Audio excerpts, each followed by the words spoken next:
Quelle est la grande difficulté de la gauche aujourd'hui? C'est qu'elle est confrontée à deux populismes, au moins.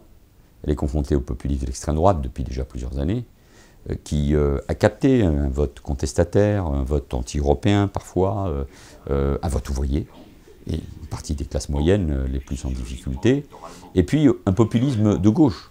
Podemos en Espagne, ici la France insoumise de Jean-Luc Mélenchon.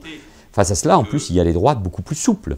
Une Angela Merkel capable de reprendre des idées de gauche, ou des nouveaux mouvements qui apparaissent, Ciudadanos en Espagne, ou En Marche, évidemment, en France. Donc, moi, je crois qu'il faut repenser de nouvelles formations politiques. La gauche doit être capable de se réinventer. Je crois qu'il y a des gauches irréconciliables.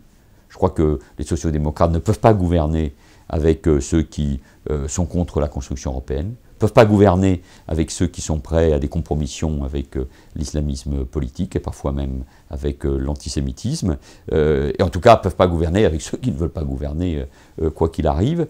Et face aux deux populismes, de droite et de gauche, d'extrême droite et d'extrême gauche, il faut bâtir des alliances. Au fond, ce qui s'est fait en France à l'occasion de l'élection présidentielle, qui est balbutiant encore, avec En Marche, c'est compliqué, ça mettra du temps, indique sans doute le chemin. Il faut accepter des coalitions qui se mettent d'accord sur l'essentiel. L'Europe, la défense de la République et de la laïcité, la compétitivité des entreprises, la justice sociale et le grand investissement d'avenir. Sur les 10, 20, 30 ans qui viennent, qui est l'école, qui est l'éducation, parce que la transformation digitale va nous demander des efforts considérables, et bien sûr la sauvegarde de la planète, le changement climatique.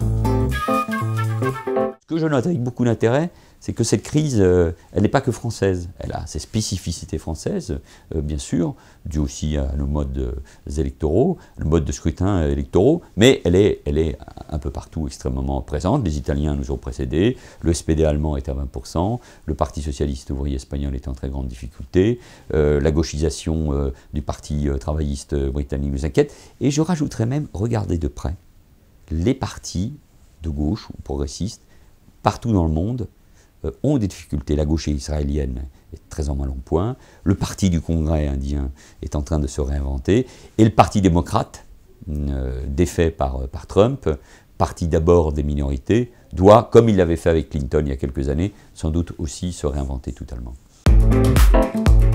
Sciences Po.